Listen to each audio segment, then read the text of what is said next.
तकरीबन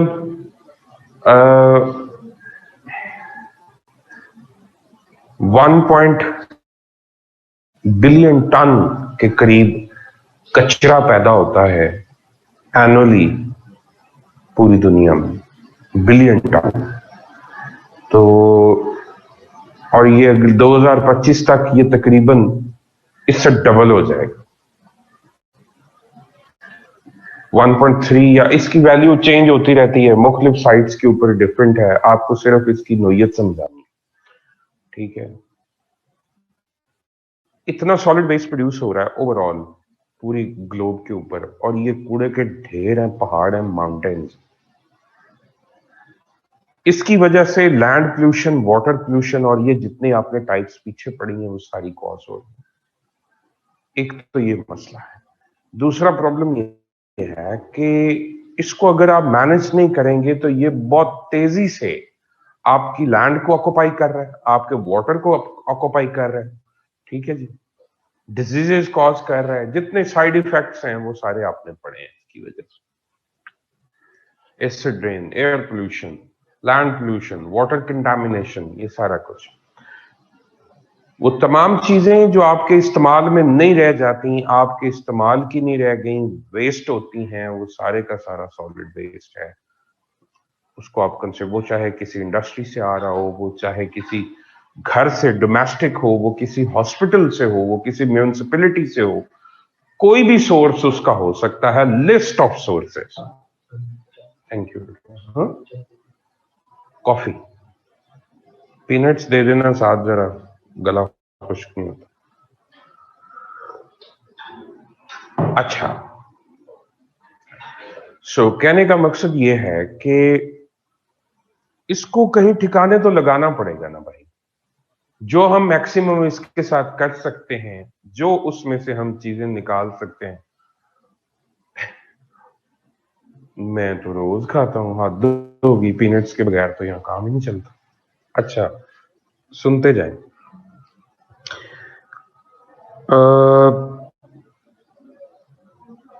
solid waste को manage करने के लिए पाकिस्तान में तो कहीं पे कोई खास काम नहीं हो रहा। लोग मिसाल देते हैं लाहौर की, मैंने सारी इंफॉर्मेशन दी है, लाहौर भी पूरे में सॉलिड वेस्ट मैनेजमेंट का सिस्टम नहीं है। एक और बात सुनिएगा, सॉलिड वेस्ट मैनेजमेंट यहाँ पे जो हो भी रही है वो भी स्टेट ऑफ द आर्ट नहीं, वो भी जितनी चीजें बाकी हैं उनको सिर्फ डंप किया जा रहा है। उससे आगे कोई एनर्जी बनाना, उससे फर्टिलाइजर बनाना, उससे कंपोस्ट तैयार करना, और जो सॉलिड वेस्ट है उसको रिसाइकल करना, रीयूज करवाना, रीसेल करना, ये सारे काम नहीं हो रहे।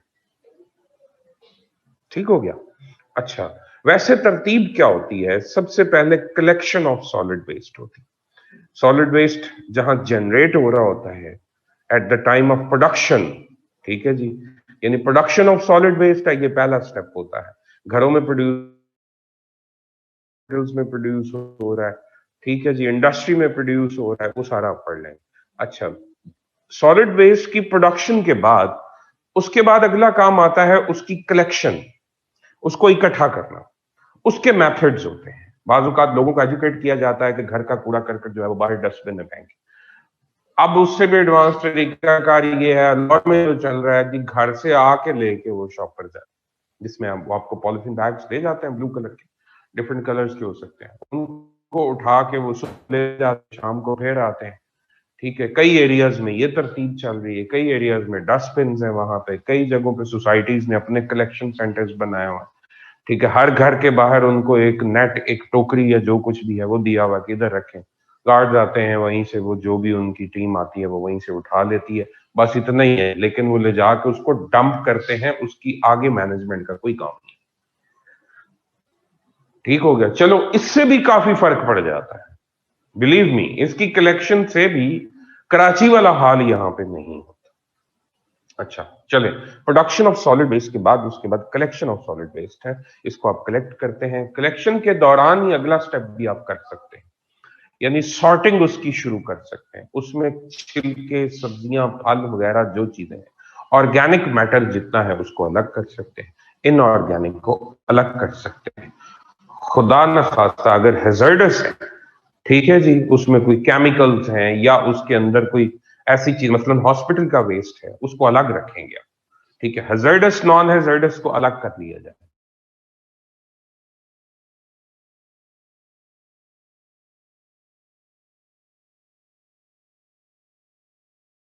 किया जाता है कि आपने 3 डिफरेंट उनको बैग्स दिए जाते हैं, 3 डिफरेंट कलर्स की बाहर डस्टबिन होती है, उन्होंने ऑर्गेनिक, इनऑर्गेनिक और हैजर्डस इनको अलग अलग फेंकना होता है।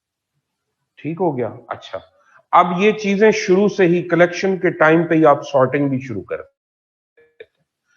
सॉर्टिंग हो गई, कलेक्शन हो गई, अब ट्रांसपोर्टेशन है, आप उठाएंगे, ट्रांसपोर्ट कहां पे करेंगे, किसी सेंट्रल पॉइंट पे लेके जाएंगे। सेंट्रल पॉइंट पे आप जाके क्या करेंगे, उधर फिलहाल उसको डंप करेंगे, सेग्रीगेशन उसकी स्टार्ट हो जाएगी, लेबर मौजूद होगी, उस पर काम शुरू कर देगी। उसमें से जो चीजें, अब वो करेंगे क्या, सॉर्टिंग करेंगे फिर से। सॉर्टिंग के दौरान उसमें से जो चीजें रीसेल हो सकती है उनको रीसेल करेंगे ताकि वो रीयूज हो। ठीक है, दोबारा से वो ऐड ना हो सिस्टम के अंदर। अगर कोई चीज ऐसी नहीं है जिसको सेल आउट किया, बहुत सारी चीजें as a raw material sell हो जाती है इंडस्ट्री को वापस।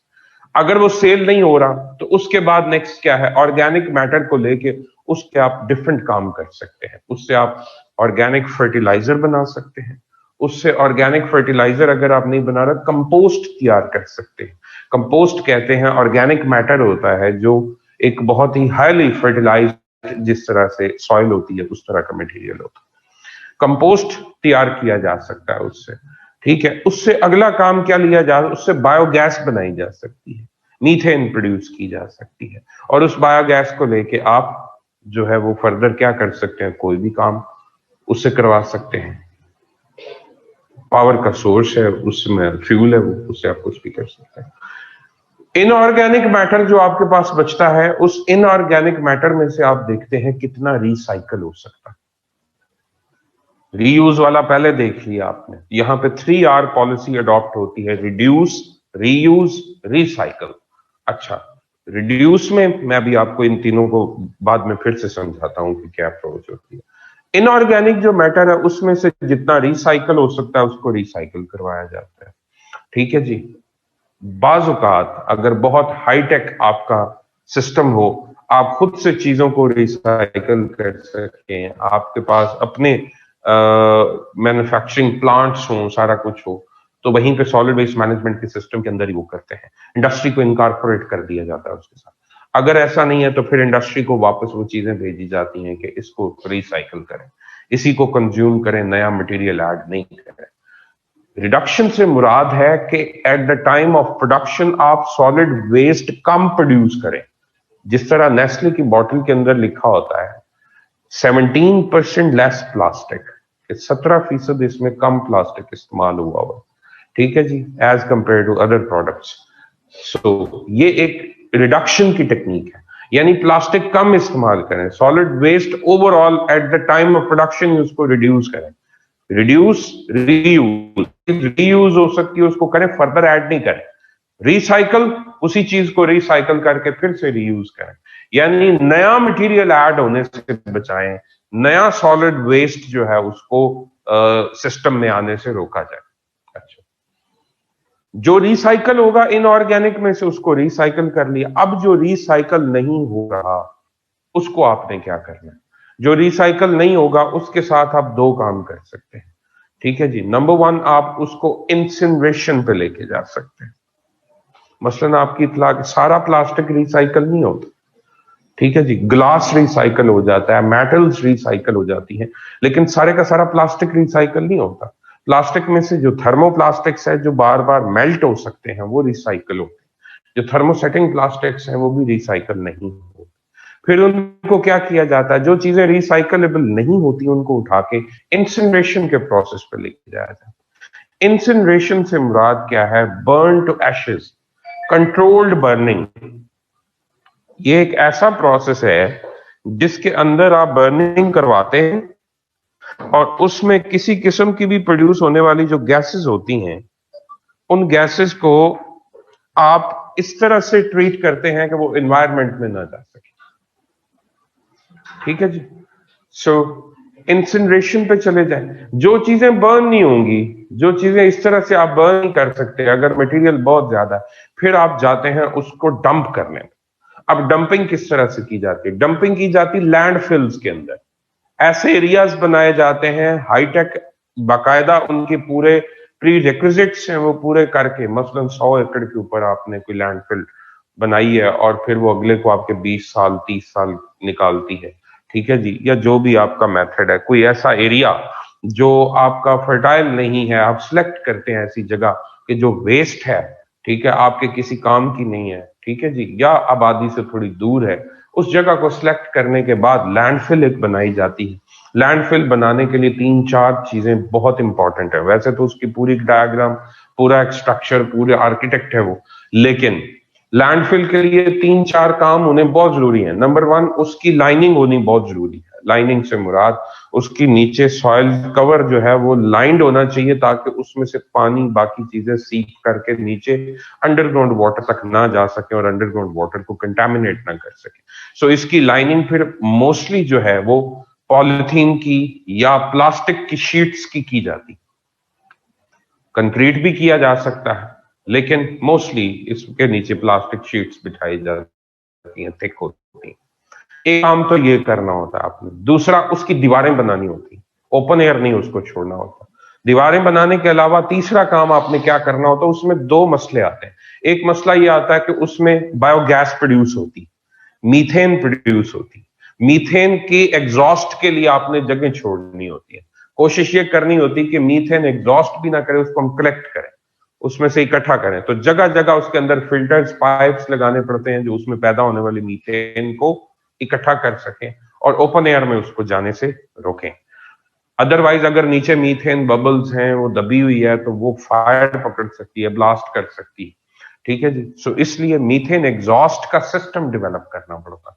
फिर अगली रिक्विजिट होती है कि उसके अंदर मौजूद वाटर लिक्विड्स या लिक्विड्स जो होते हैं, उनको निकालने के लिए आपने क्या करना होता है, उनके अंदर वाटर को या बाकी लिक्विड्स के फ्लो के लिए ड्रेनेज देनी होती।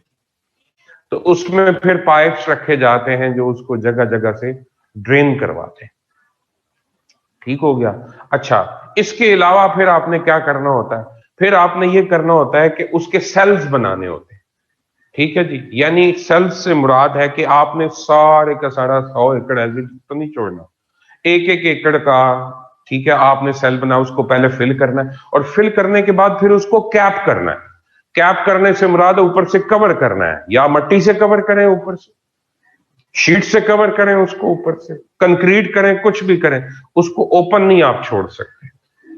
इस तरह नहीं है जैसे आप रावी की साइड पे जाएं तो आपको रिंग रोड के ऊपर कूड़े की पहाड़ियां नजर आती। ये कौन सी लैंडफिल है? ये तो ओपन एरिया। ये तो जितनी बीमारी आपने शहर से निकाली है, ठीक है जी। सेल्स इस पर्पज के लिए होते हैं ताकि उनको कैप किया जा सके, दीवारें बना के उनको कैप करना आसान होता है। ओवरऑल बड़े सेल्स को या ओपन एयर में पड़े हुए जितना भी आपका कूड़ा होता है उसको कैप करना मुश्किल होता है।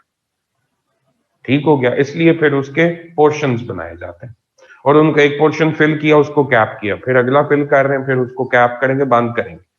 ओपन एयर आप नहीं छोड़ सकते। 3R से मुराद है रिड्यूस, रीयूज, रिसाइकल। अच्छा, और ये एक और भी 4R भी लोग कहते हैं, रिकवरी का भी लफ्ज इस्तेमाल करते हैं। रिकवरी से मुराद है, सर तो पाकिस्तान में कोई चेक नहीं करता ये प्री रिक्विजिट्स, बच्चे यहाँ पे कुछ भी इंप्लीमेंटेड नहीं। कराची के हाल आपने देखा नहीं है, कराची में जो कुछ चल रहा है। कराची सॉलिड वेस्ट मैनेजमेंट का सिस्टम ना होने की वजह से अर्बन फ्लडिंग का शिकार है, ठीक है। वहां पे वो चाइना कटिंग और जितने भी वहां पे कच्चे नाले हैं उनके ऊपर वो सारी पब्लिक को बिठा के, नाले सारे उनके अंदर गंद पड़ा हुआ, पॉलिथीन बैग्स हैं और वो सारा सॉलिड वेस्ट उनके अंदर जाता है, वो ब्लॉक हो जाता है, पूरा शहर चौक हो जाता है। मैंने अर्ज की कि पाकिस्तान में state of the art solid waste management, ये सारी चीजें जो मैं आपको बता रहा हूँ ये कहां पे हो रही? अच्छा, मैं बता रहा था 4R भी आपको मिलेगा, reduce, reuse, recycle and recovery. Recovery का मतलब है प्रोड्यूस करना, एनर्जी प्रोड्यूस करना, बायो गैस जिस तरह प्रोड्यूस करना, यानी कूड़े करकट से एनर्जी प्रोड्यूस करने का जो प्रोसेस होता है उसको रिकवरी कहते हैं। ठीक है जी। अहमद शाह, ये कराची वाले किसी बंदे से पूछे चाइना कटिंग क्या होती है। ठीक है, रियल एस्टेट का एक इशू। अच्छा वापस आइए। अगर आप इस तरह से सॉलिड वेस्ट को मैनेज नहीं करेंगे तो सॉलिड वेस्ट आपके लिए, जितनी आपने टाइप्स पीछे पूछी हैं, इफेक्ट क्या आएगा आपके ऊपर? सारी की सारी लैंड पोल्यूशन, एयर पोल्यूशन और वाटर पोल्यूशन आपके लिए कॉज करेगा। और उसके नतीजे में जितने ट्रिकल डाउन इफेक्ट्स हैं वो आपके पास डिजीजेस आएंगी, ग्लोबल वार्मिंग आएगी, पता नहीं क्या क्या, वो सारे लिखे छापे पूरे जो पीछे आपने। कूड़ा करकट की वजह से जो कुछ है, मेरीन लाइफ डिस्टर्ब होगी, इकोसिस्टम डिस्टर्ब होता है, आपकी लैंड जो है वो पोल्यूट होती है और आपकी एरेबल लैंड जो है वो काबिल इस्तेमाल नहीं रहती। आपके रूरल एरियाज के अंदर ये प्रोसेस चल रहा है, आपके अर्बन एरियाज के अंदर ये काम चल रहा है। आपके जो बड़े शहर हैं वो इस वक्त सॉलिड वेस्ट मैनेजमेंट ना होने की वजह से उनकी सराउंडिंग में लैंडफिल्स, बहुत बड़ी बड़ी एरियाज जो है तबाह हो रहे हैं। ओके हो गया। अच्छा, सॉल्यूशंस क्या है, चैलेंजेस क्या है? पहला चैलेंज, हम क्यों नहीं कर रहे हैं? हमारा चैलेंज ये है कि हमें ये प्रॉफिटेबल काम नहीं लगता, हमें ये मुश्किल काम लगता है, इट्स अ टफ टास्क। ठीक है जी। अच्छा, दूसरा हमें क्या लगता है, हमारे शहर बहुत बड़े हो चुके हुए हैं। अच्छा, हमारा जो जनरेशन है, प्रोडक्शन ऑफ सॉलिड वेस्ट है, वो बहुत ज्यादा है। अच्छा, फंड्स की कमी है, एक्सपर्ट्स की कमी है, ये हमारे चैलेंजेस हैं। सजेशंस क्या है? भाई प्रोडक्शन कम करें, सॉलिड वेस्ट जो प्रोड्यूस हो रहा है इसको रिड्यूस करें। वो किस तरह से रिड्यूस आप कर सकते हैं? पॉलिथीन बैग्स पे पाबंदी लगाएं। ठीक है जी। एक्सेसिव पैकिंग जो है उस पर पाबंदी, लोगों को एजुकेट करें कि आपने सॉलिड वेस्ट ज्यादा प्रोड्यूस नहीं करना, अगर करना भी है तो सॉर्टिंग है, घर के बाहर कूड़ा करकट फेंकने पे जुर्माना होना चाहिए। ठीक हो गया। अच्छा, education, reduction of solid waste. उसके बाद सजेशन क्या है, लोगों को जो है फाइन्स एंड पेनल्टीज होनी चाहिए, इसके ऊपर लेजिस्लेशन होनी चाहिए। सॉलिड वेस्ट मैनेजमेंट का सिस्टम हर नई सोसाइटी के लिए और तमाम जितने भी शहर हैं उनके ऊपर, म्यूनिसिपैलिटी के ऊपर ये बाइंडिंग होनी चाहिए। ठीक हो गया जी। और वो इसको हर सूरत में जो है, सर प्लास्टिक बैग्स बैंड इन मेजर सिटीज। जी बच्चे, हम बढ़े हैं इसकी तरफ। कराची का मसला 90% प्लास्टिक बैग है, ये छोटी बीमारी नहीं। ठीक है, कुछ लोग प्लास्टिक्स को डिफेंड बहुत करते हैं। सर वो रिंग रोड वाली रबिश माउंटेन के ऊपर वेजिटेशन लगा दी है, that doesn't help plastic break down though. Can you comment on that? मैं वही अर्ज कर रहा हूँ कि ये कोई हैंडलिंग नहीं है। ठीक है, कूड़ा उठाएं और डंपर्स के थ्रू वहां पे जाके डंप कर दें। ठीक है, अब उससे प्रॉब्लम क्या होता है, जब भी बारिशें होती हैं उसके अंदर वो लीचेट्स डेवलप होते हैं, लीच करते हैं और अंडरग्राउंड वाटर, और साथ ही रिवर है, ठीक है, तो उसके पानी को वो कंटेमिनेट करते हैं। ठीक हो गया। उसकी कैपिंग जरूरी थी और उसके सेल्स होने चाहिए थे, और वो प्रॉपर लैंडफिल्स के जो प्री रिक्विजिट्स हैं वो पूरे करके आप अगर करते तो फिर ठीक था। ठीक है जी। Sir, our local government does not have adequate financial experts. Financial and experts can assist this. जी बिल्कुल, 100% दुरुस्त बात। So इसके ऊपर फंड्स की जरूरत है और एजुकेशन की खास तौर पे जरूरत है। बाकी एक तमहीद है जो आप बांध सकते हैं। Is it okay?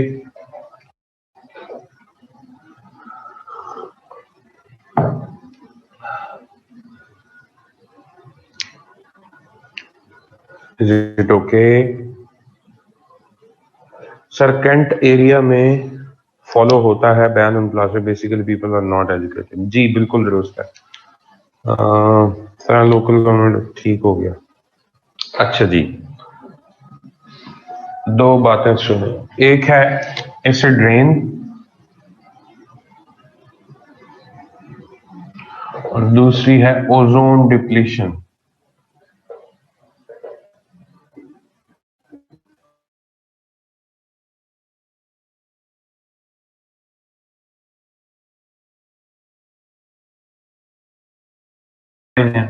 वो सारे यहाँ कर सकते हैं, क्योंकि एसिड रेन को प्रोड्यूस करने के लिए जो कॉजेज हैं, ठीक है, वो एयर पोल्यूशन के कॉजेज हैं सारे के सारे। जितनी एयर पोल्यूट होगी उतनी एसिड रेन होने के चांसेस ज्यादा है।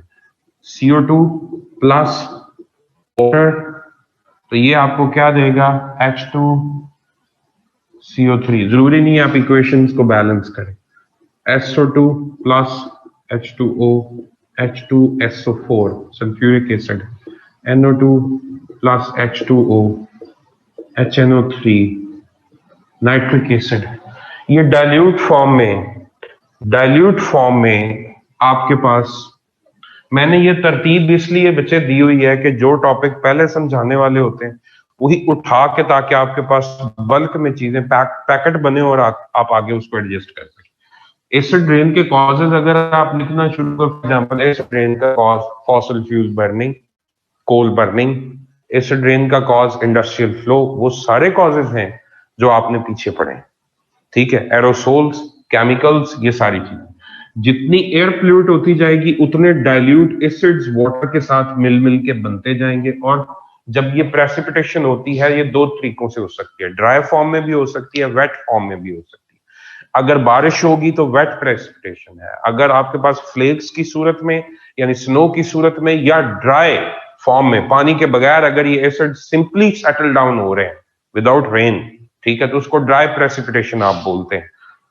दोनों तरीकों से आ सकती है। एसिड रेन जब आएगी उसके इश्यूज, ये डाइल्यूट एसिड्स होते हैं, इनकी पीएच जो है वो ज्यादा लो नहीं होती, ठीक हो गया, ये ज्यादा कंसंट्रेटेड नहीं होते। साइड इफेक्ट्स क्या होंगे सुनते जाइएगा। एसिड रेन जब भी आएगी, एसिड रेन के आने से लैंड की एसिडिटी यानी सॉइल की एसिडिटी बढ़ जाएगी। दरख्त जो है उनके पत्ते जलना शुरू हो जाएंगे, उनकी यील्ड रिड्यूस हो जाएगी। उसके बाद क्या होगा, acid rain skin irritation cause करेगी। एसिड रेन जो है मतलब स्किन की प्रॉब्लम्स लेके आती है इंसानों के लिए। एसिड रेन जो है पानी के जितने भी बड़े बड़े आपके एक्वाफर्स हैं, अंडरग्राउंड वाटर कंटामिनेट करेगी, लेक्स की पीएच लोअर करेगी, यानी पीएच का नीचे आने का मतलब है एसिडिटी बढ़ी, ठीक है जी, यानी कि लेक्स की एसिडिटी भी इंक्रीज कर जाएगी। फिर एक और बहुत बड़ा मसला है, एसिड रेन जब आती है तो एसिड रेन केव्स बनवाती है, गारें बनती हैं और बहुत बड़े बड़े गड्ढे पड़ते हैं, पोल्जीज, ज्वालाज।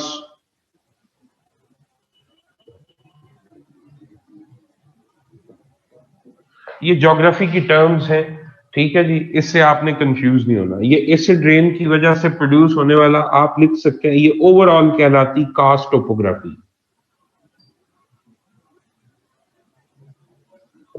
एसिड रेन जब आएगी उसकी वजह से कास्ट टोपोग्राफी जनरेट होगी, यानी एसिड रेन लाइमस्टोन को अपने साथ डिसॉल्व करके ले जाती है। जब लाइमस्टोन इसके साथ डिसॉल्व होकर वहां से निकलेगा तो नीचे गारें डेवलप होंगी, बड़े बड़े गड्ढे पड़ेंगे, ठीक है जी, और डिप्रेशंस डेवलप होंगे। तो टोपोग्राफी आपकी फ्लैट नहीं रह जाती, नॉर्मल नहीं रह जाती। आपको नहीं पता आप रॉक्स के ऊपर चल रहे हैं और नीचे सारी की सारी बहुत बड़ी किलोमीटर लंबी गार डेवलप हुई होती है। सो एसिड रेन की वजह से लाइमस्टोन जो है यानी कैल्शियम कार्बोनेट जो है इन एसिड्स के साथ मिक्स होकर डिसॉल्व होकर वहां से निकल जाता है। ये बहुत बड़ा मसला है इसका, ठीक हो गया। और फिर एसिड रेन की वजह से इकोसिस्टम डिस्टर्ब होता है, जानवर मरते हैं छोटे, ठीक है जी। सो एक फूड चेन जो है वो डिस्टर्ब होती है।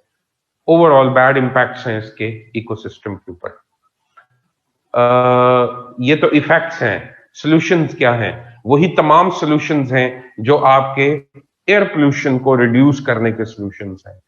फॉसिल फ्यूल बर्निंग कम करें, shift from non renewable to renewable energy, shift towards clean energy, energy conservation methods की तरफ जाना पड़ेगा आपको। सर पाकिस्तान में हुई है एसिड रेन, कब हद होगी, होती है। वो इस तरह तो नहीं बताया जाता ना कि कल एसिड रेन हुई थी, ठीक है, लेकिन एसिडिटी एसिड रेन जो है ये कॉमन है बच्चे।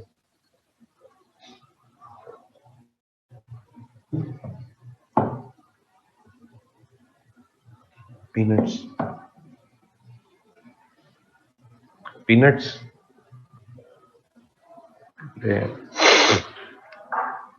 मैं कर रहा हूं जी रिपीट, एक मिनट।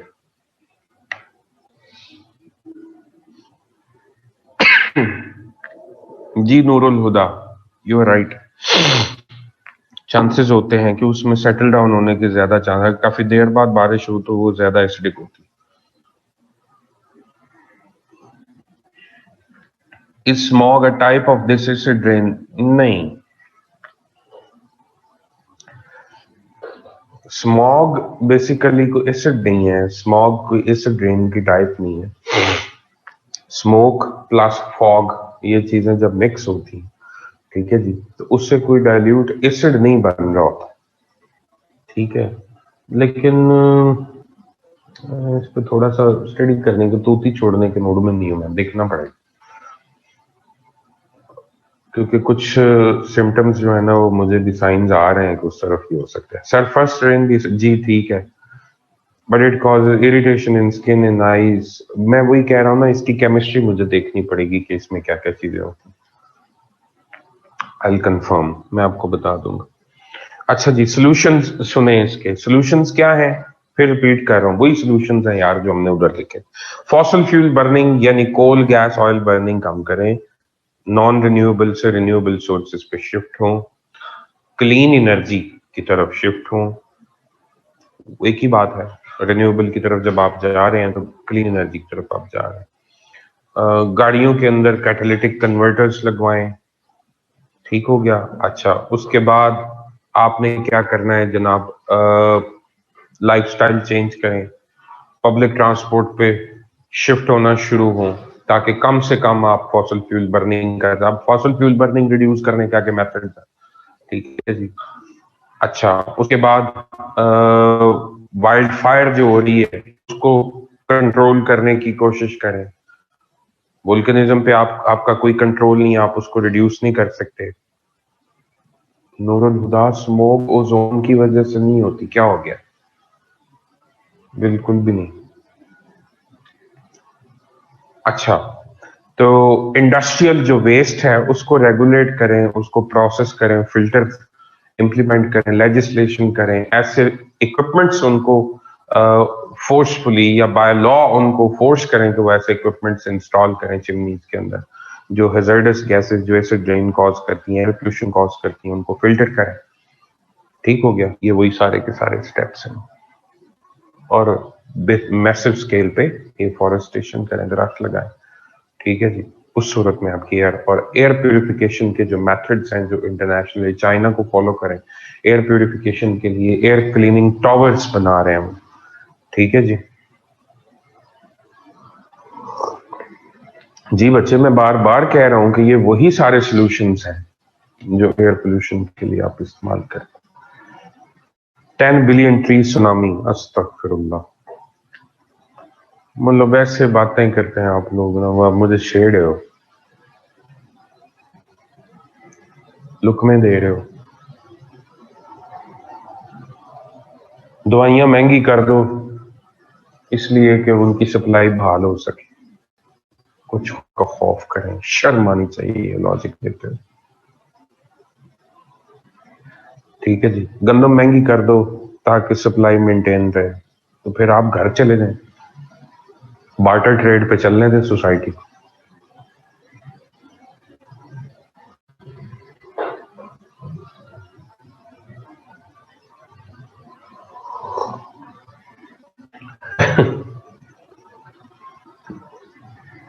चाइना की मिसाल ये थी ताहिरा, चाइना इस वक्त दुनिया का सबसे बड़ा एयर प्यूरिफायर है, सबसे ज्यादा एयर प्यूरिफिकेशन का काम चाइना में हो रहा है और सबसे ज्यादा गंद भी वही फैला रहा है, चलो खैर।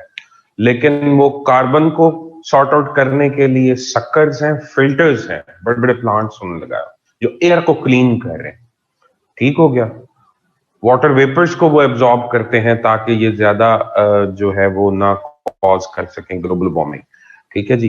तो इस तरह से एयर क्लीनिंग, वर्टिकल गार्डनिंग वो कर रहे हैं, शहर जितने अब वो बना रहे हैं वो मतलब लेजिस्लेशन के थ्रू वर्टिकल गार्डनिंग, उनके छतों पे, उनके टेरेसेस पे दरख्त लगा रहे हैं। इसके अलावा वो अपने डेजर्ट्स को ग्रीन कर रहे हैं, ठीक है। सो इस बार कम हुई है, हमें गंदम के बारे में बताया ही नहीं गया। हाँ जी, खान साहब बहुत मासूम है सर जी, मैंने सुबह आते हुए खबरें में सुन रहा था, तो उसमें चल रहा था कि खान साहब ने फरमाया इस दफा गंदम कम हुई है, मुझे बताया ही नहीं किसी।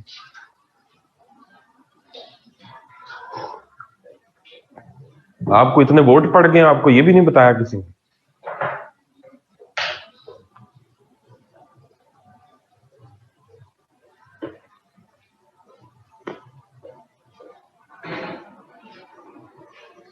मतलब शर्म आ रही है आपको वोट दे के? मैं तो पिछले 3-4 दिन से जो हरकतें देख रहा हूँ और इनकी बातें सुन,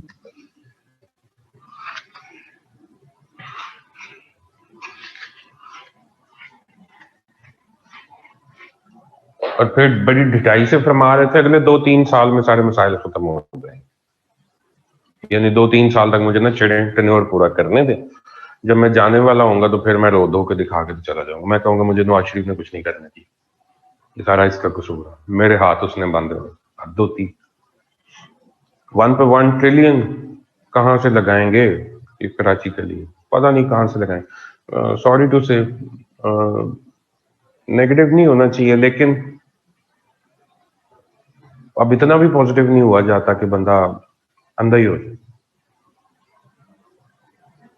कोविड का बहाना बन जाएगा और ये, और स्मार्ट लॉकडाउन भी, हम स्मार्ट लॉकडाउन की वजह से पूरी दुनिया में सक्सेसफुल चलें, इज्जत कमा लें। जो सूरत हाल है वो पूरे मुल्क को पता है। ठीक है, पता नहीं अल्लाह का खास करम हुआ पाकिस्तानियों, या ये ओवरऑल सारे के सारे जो हर्ड इम्यूनिटी है उसमें से गुजर के बच गए। बहरहाल पाकिस्तान में रहेगा तो मसाइल भी नहीं रहे, अल्लाह ना करे बचे। पाकिस्तान रहेगा इंशाल्लाह और सेट भी होगा, इस बारे में मैं बड़ा क्लियर। ऑपोजिशन को मसला ये है कि फौज मेरी हर पॉलिसी को मानती है, जो मैं कहता हूँ वही करती है। यार क्यों मजाक करते हो? सुबह सुबह हंसाई जा रहे। तो जेकेटी ने लगाया था गंदम का, वो आजकल बाहर है इसलिए नहीं पता चला। पीटीआई वाले जो है ना वो परेशान ना हो, हमने भी वोट इसी को दिया हुआ है, लेकिन इसका ये मतलब नहीं है कि हजरत के ज़रा खरीद गुलाम है।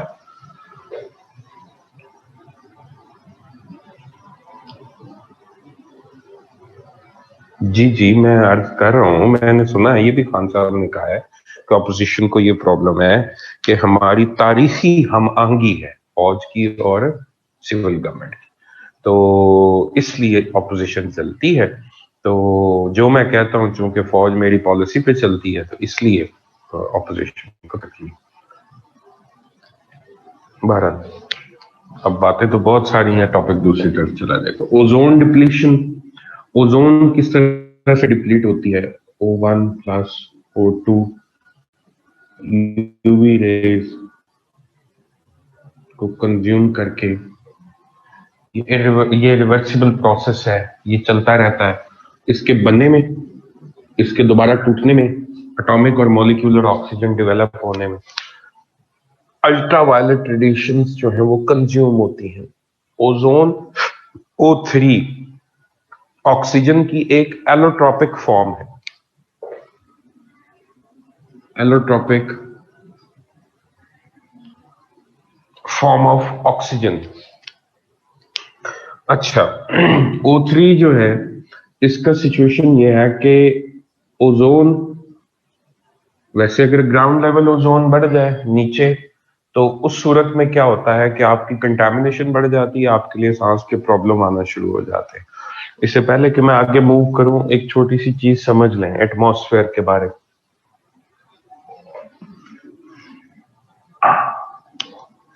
अगर ये अर्थ है तो इसका पहला जो एटमॉस्फेयर की लेयर है उसको बोलते हैं ट्रोपोस्फियर, स्ट्रेटोस्फियर दूसरी, मीजोस्फियर, थर्मोस्फियर और एक्सोस्फियर। थर्मोस्फियर को आइनोस्फियर भी कहते हैं।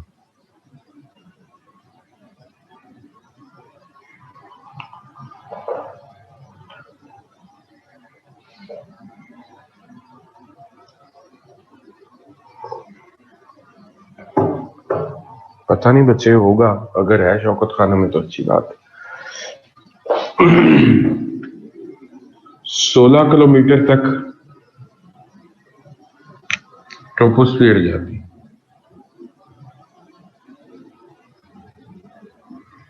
50 किलोमीटर तक स्ट्रेटोस्फियर जाता है। 0 से मैं शुरू हुआ हूँ, 50, 50 से ऊपर 80 तक मीजोस्फीयर 80 से लेके 120 किलोमीटर तक, आई नो ये थर्मोस्फीयर, और ये जो ऊपर वाला है ये 1000 किलोमीटर तक भी जा सकता है और कहीं पे खत्म हो जाता है। ये वेरी करता है, बहुत लेस अमाउंट रह जाती है यहाँ पे गैसेस की। अच्छा, इसकी जो है वो हाइट वेरी करती है, वो फिक्स नहीं है, एक पॉइंट। दूसरा पॉइंट, जैसे जैसे आप ट्रोपोस्फियर के अंदर ऊपर जाते हैं, हाइट गेन करते हैं, टेम्परेचर डिक्रीज होता है। स्ट्रेटोस्फियर में ऊपर जाएंगे तो इंक्रीज होगा,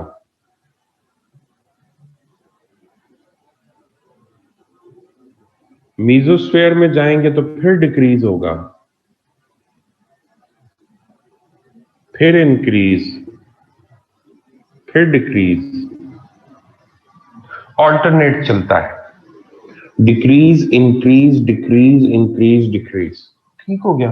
अच्छा, पहला स्फीयर जहां पे हम रहते हैं उसको ट्रोपोस्फियर बोलते हैं, हम ट्रोपोस्फियर में, यहां पे मैक्सिमम गैसेस हैं। अच्छा, इसकी प्रॉपर्टीज क्या है, पहले टेम्परेचर सुन लें। इसमें टेम्परेचर जो है वो बहुत नीचे जा सकता है, -53 तक जा सकता है डिग्री सेंटीग्रेड। स्ट्रैटो में टेम्परेचर इंक्रीज करके -3 डिग्री सेंटीग्रेड तक आ जाता है, यानी गर्म हो जाता है। अभी भी ठंड है लेकिन इसकी निस्बत कम है। ये पीक्स हैं जो मैं आपको बता रहा हूं। मीजोस्फीयर के अंदर टेम्परेचर फिर डिक्रीज होता है और -93 डिग्री सेंटीग्रेड। ये फिगर्स याद करना आसान है, 53 -3 93, इतना डिक्रीज हो सकता है।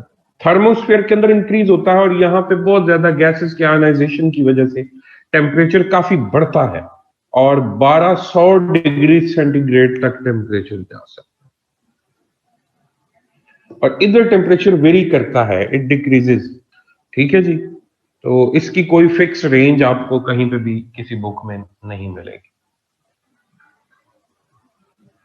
तो जो आपको प्रॉपर्टीज भी मिलेंगी वो पहले चारों की मिलेंगी। अच्छा, इनकी हाइट की, टेम्परेचर के ट्रेंड की और टेम्परेचर की पीक्स की, तीन बातें हमने भी डिस्कस की। ट्रोपोस्फियर जो होता है इसके अंदर सारा वेदर होता है, क्लाउड्स इधर होते हैं, बारिश इधर होती है, हेल्स इधर होते हैं, लाइटनिंग इधर होती है, वेदर के तमाम फिनोमिना इधर होते हैं। टेम्परेचर का ट्रेंड है विद हाइट। मानो अगर आप ट्रोपोस्फियर में हाइट गेन करेंगे तो टेम्परेचर घटता जाएगा, स्ट्रेटोस्फियर में ऊपर जाते जाएंगे टेम्परेचर बढ़ता जाएगा, फिर मीजोस्फियर में जाकर दोबारा घटता जाएगा, फिर बढ़ता जाएगा, फिर घटता जाएगा। ये ट्रेंड मैं बता रहा हूं। ओके हो गया। अच्छा जी, ट्रोपोस्फियर के अंदर, ये इसको सुनते जाएं, लिखने की जरूरत नहीं है, बुक में एज इट इज ये एक टॉपिक है, आप इसको पढ़ लें, समझ लें। ट्रोपोस्फियर के अंदर जो वेदर है, सारे फिनोमिना वेदर के, क्लाउड से लेके minimum maximum temperature, rainfall, hails, lightning, thundering, ये सारा कुछ आप इधर ही देखें। ठीक हो गया। इससे ऊपर आपको क्लाउड्स इस तरह से नहीं मिलते, क्लियर हो जाता है स्काई सारे का सारा। ठीक है जी। और आप ऊपर जैसे ही जाते हैं स्ट्रेटोस्फीयर के अंदर, तो आपको जो मेजर लेयर मिलती है, जिसके लिए मैंने ये सारा कुछ किया है, ये लेयर है at the bottom of stratosphere, इसको कहते हैं ओजोन। इसकी ये इंपॉर्टेंट प्रॉपर्टी है कि स्ट्रेटोस्फीयर की बेस के ऊपर ओजोन की लेयर होती है और ये ओजोन बनती भी है, टूटती भी है, अल्ट्रावायलेट रेडिएशंस को कंज्यूम करती है। इसके बनने टूटने के प्रोसेस में ये यूज होती है। सर किलोमीटर की वैल्यूज जरा डिक्टेट कर दें, कांट सी बोर्ड। बच्चे 16 किलोमीटर, 50 किलोमीटर, 80 किलोमीटर और 120 किलोमीटर। ठीक हो गया। If ozone reactions reversible, does it emit ultraviolet when it, नहीं जी नहीं, ये दोनों प्रोसेसेस के अंदर, ठीक है, यूवी को कंज्यूम ही करती है, यही इसकी प्रॉपर्टी है, यही इसकी खूबी है। It never releases ultraviolet radiations. इनको कंज्यूम करके ही अपना ब्रेकडाउन और इन्हीं की कंजम्पशन से इसको यूटिलाइज करके ही दोबारा से O3 डेवलप होती है। ये एक अलग से पूरा केमिस्ट्री का टॉपिक है। वेदर फिनोमिना सारे ट्रोपो में आपको मिलेंगे। स्ट्रेटोस्फीयर के अंदर ओजोन मिलेगी जो आपको प्रोटेक्ट कर रही यूवी रेज से। अच्छा, अगर यही ओजोन मैंने कहा नीचे आ जाए तो ओजोन अगर आप इनहेल करें तो ये हैजर्डस होती, ठीक है। ये एलोट्रोपिक फॉर्म ऑफ ऑक्सीजन आप इनहेल नहीं कर सकते, अगर ज्यादा देर करेंगे इट विल क्रिएट प्रॉब्लम, आपके लिए इश्यूज क्रिएट करेंगे। अच्छा, इसलिए नीचे यहां पे अगर ट्रोपोस्फीयर के अंदर ओजोन होती तो आपके लिए बहुत प्रॉब्लम होती। चले खैर, अब इस सारे को कंप्लीट कर लेते हैं। अच्छा जी, उसके बाद जो मेसोस्फीयर है इसके अंदर गैसेस बहुत रिड्यूस हो जाती हैं, टेम्परेचर ड्रॉप होना शुरू हो जाता है, रिडक्शन ऑफ गैसेस है, एयर प्रेशर रिड्यूस होता है, मजीद गैसेस कम होती हैं थर्मो के अंदर, लेकिन यहाँ पे मेजर काम होता है हीट एब्जॉर्प्शन का काम यहाँ पे ज्यादा होता है। हीट एब्जॉर्प्शन जब यहाँ पे ज्यादा होगी, टेम्परेचर 1200 डिग्री सेंटीग्रेड तक राइज करता है। टेम्परेचर बढ़ने की वजह से जो गैसेस होती हैं वो आयोनाइज हो जाती हैं, उनके इलेक्ट्रॉन्स निकलना शुरू हो जाते हैं, नेगेटिव और पॉजिटिव चार्जेस यहाँ पे आपको मिलेंगे, ठीक है। अब इसकी वजह से होता क्या है कि सूरज की तरफ से आने वाली जो सोलर विंड्स होती हैं उनमें भी नेगेटिव एंड पॉजिटिव चार्जेस होते हैं, वो भी चार्ज पार्टिकल्स होते हैं। तो यहां पे आके जब ये चार्ज पार्टिकल्स आपस में टकराते हैं तो इस जोन के अंदर आपको ऑरोरास मिलेंगे।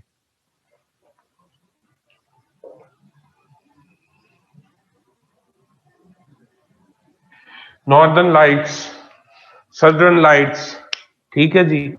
यानी कि जो लाइट शो आप नॉर्वे के नॉर्थ में देखते हैं या अंटार्कटिका की तरफ आप देखते हैं, वो सारा उसके पीछे जो प्रोसेस होता है वो यहाँ पे हो रहा होता है। ये इसका प्रोमिनेंट फीचर है। इधर गैसेस ना होने के बराबर है, यहाँ पे बाज़ औक़ात आपको वैक्यूम मिलता है, ऐसा लगता है कि गैस है ही कोई नहीं, ठीक हो गया।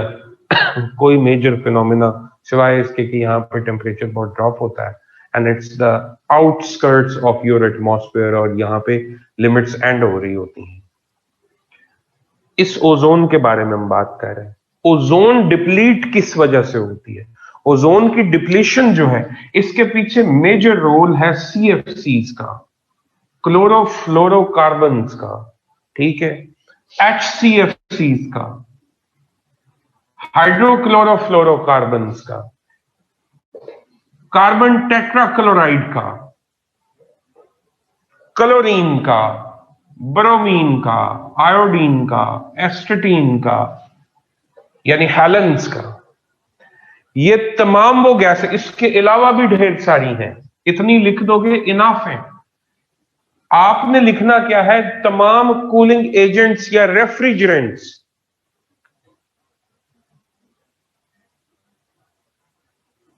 रेफ्रिजरेंट्स जो है ये बेसिक कॉज है किसका? जब आप रेफ्रिजरेंट्स मतलब ऐसी गैसेस जो कूलिंग के लिए आप इस्तेमाल करते हैं। उसके बाद स्पेस है बच्चे हसान, और उसके बाद खत्म हो जाता है आपका जो इंटैक्ट एटमॉस्फेयर वेंड हो जाता है। अच्छा जी, रेफ्रिजरेंट्स जो है इनको आप कंज्यूम करते हैं for what? For cooling purposes. ACs के अंदर यूज होते हैं, फ्रिज के अंदर इस्तेमाल होते हैं।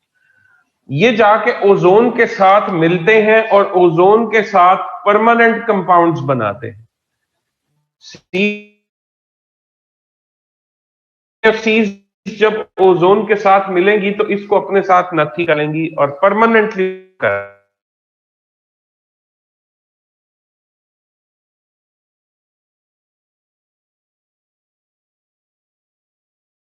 थिन होना शुरू हो जाएगा। जब ये लेयर थिन होना शुरू हो जाएगी तो क्या प्रॉब्लम होगा? यूवी रेज जो है वो सारे की सारी कंज्यूम नहीं होंगी और नीचे अर्थ तक पहुंचना शुरू कर देती। ओहो, तो हम देख सकते हैं इस सारे सिस्टम से गुजर के आप सितारे देख लेते हैं तो ये नहीं देख सकते इसके अंदर जो कुछ हो रहा है। महक, क्या आप इससे दूर मून नहीं देखते? आप तो इसी से निकल के नजर आपकी देख रही होती है उसको।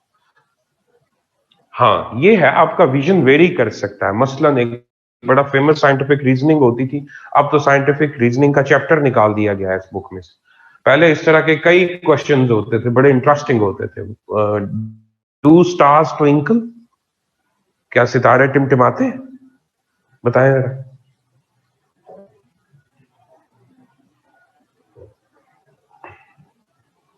नो, शाबाश। तो सितारे नहीं टिमटिमाते तो आपको क्यों टिमटिमाते हुए दिखाई देते हैं?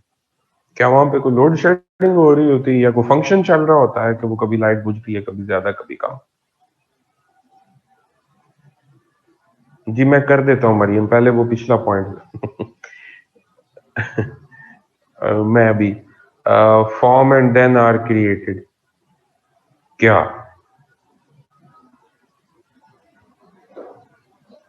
Because of gases. जी महक, यही बात है। गुड। जब आप उनको देख रहे होते हैं तो आपका विजन वेरी कर रहा होता है due to your atmosphere. Atmosphere में कभी आपके सामने कोई थिक गैसेस आ रही होती हैं, आपका विजन वेरी कर रहा होता है, सितारों को कोई तकलीफ नहीं होती। ठीक हो गया। और ना ही वो एटमॉस्फेयर में I think variation of visibility due to. जी बिल्कुल दुरुस्त बात है। सो ये नहीं है कि आप, ये कोई इतना भी दूर नहीं है, 120 किलोमीटर हायर है, ठीक है जी, और ये बहुत इजीली विजिबल है और पूरी अर्थ वाले इसको नहीं देखते। इनकी ज्यादातर कंसंट्रेशन पोल्स के ऊपर होती ड्यू टू मैग्नेटिज्म, इसलिए पोलर रीजन्स में रहने वाले लोग, और पोल्स के ऊपर ये थिकनेस भी रिड्यूस हो जाती है, ये भी आपको बता दूं।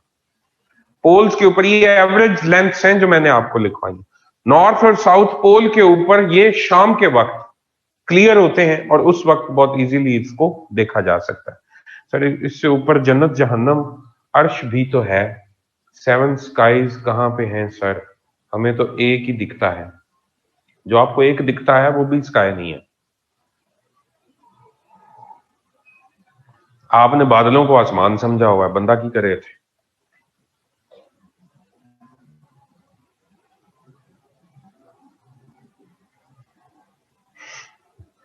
हाँ मैं भी सांता देख सकता हूँ।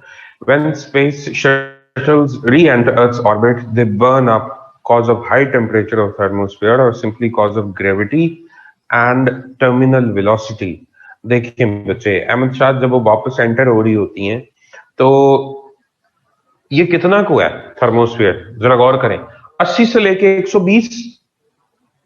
आपके सवाल के ऊपर मुझे एक बात याद आ गई। मैं उस वक्त वर्ल्ड टाइम्स नहीं बनी थी, 2009-10 की बात है, तो मैं पढ़ा रहा था, यही टॉपिक था, और मैं पढ़ा रहा था टॉपर्स एकेडमी। तो क्लास ऐसे ही चल रही थी, तो एक बच्चे ने सवाल किया कि सर देखें मीजोस्फीयर के अंदर इतनी सर्दी है, -93, तो यहाँ पे तो बंदा वैसे ही जमना शुरू हो जाए, इतनी ठंड है, और थर्मोस्फीयर के अंदर तो चलो यहां से निकल भी जाएगा तो थर्मो में 1200 डिग्री सेंटीग्रेड बंदा बर्न हो जाता।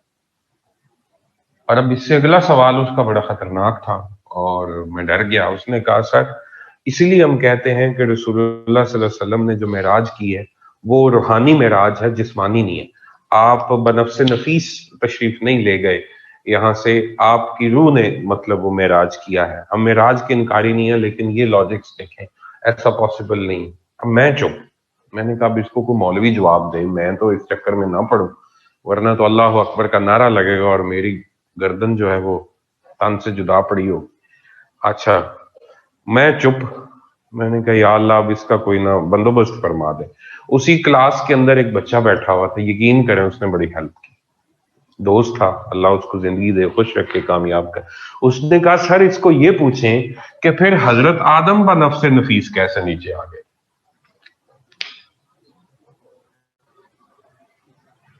अच्छा, जैसे उसने ये बात की तो मेरे ना जान में जान आ गई, मैंने कहा बात बन गई। उसने कहा अगर ये बिलीवर है तो इसको ये पूछे अकेले तो नहीं आए थे मजा, तो बंदे तो हैं, उनको ये मानता, या तो उनको मान ले और उनको ना मान ले और डार्विन के पीछे लग जाए, ठीक है जी, एवोल्यूशन पे आ जाए, पूछ लें हजरत से इन्होंने ये करना है।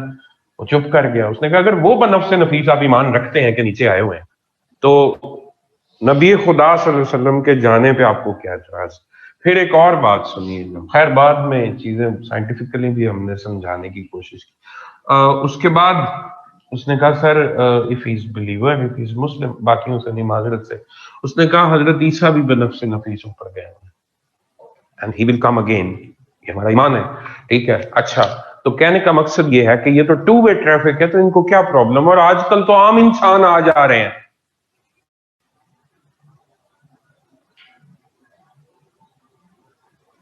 ठीक हो गया।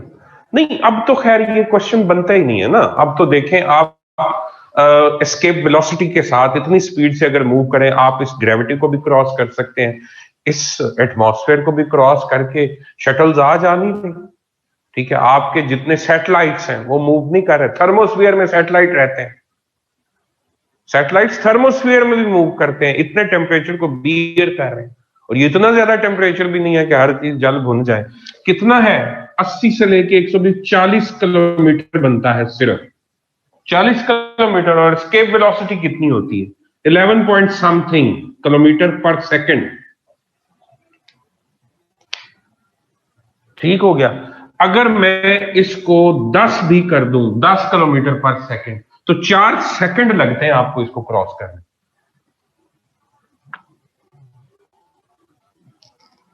ठीक हो गया। एग्जैक्टली वही मैं जरा राउंड ऑफ करके बता रहा हूं, 3 सेकंड राउंड ऑफ करके आपको लगते हैं। 1, 2, 3, बाय। अगला सवाल उसी से निकला जो पहले आपका चला था। एंड बुराक वो फास्टेस्ट, मतलब ये आगे